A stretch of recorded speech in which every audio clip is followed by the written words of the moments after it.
Congressman from Florida. Congressman, we brought you on to talk about the Mueller investigation. We thank you for turning on this breaking news, if you don't mind, because it must, to look at this from the perspective of a Florida congressman, you got to be very interested in whether any other new bridge that has been set up anywhere in Florida needs to be re-inspected based on what happened today.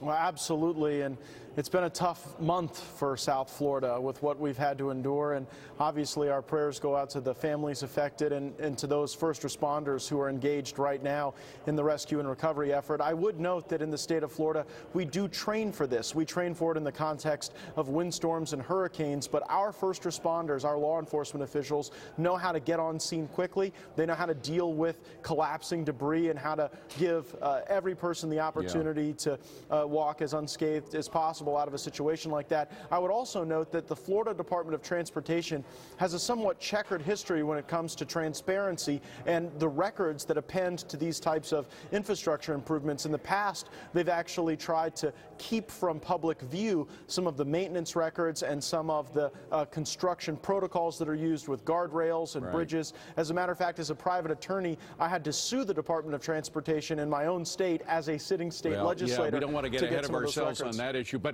let me just ask you quickly about Mr. Mueller's investigation, because we got news, the New York Times printed it, of a subpoena of the Trump Organization. The Trump Organization itself says, hey, look, we've been sharing all the information with Mr. Mueller. He didn't necessarily need a subpoena. It looks like a fishing expedition. What does it look like to you? Quickly. Well, I think we've got no evidence of collusion, and now we're so far beyond collusion that the absurdity of the Mueller investigation is on full display for the American people.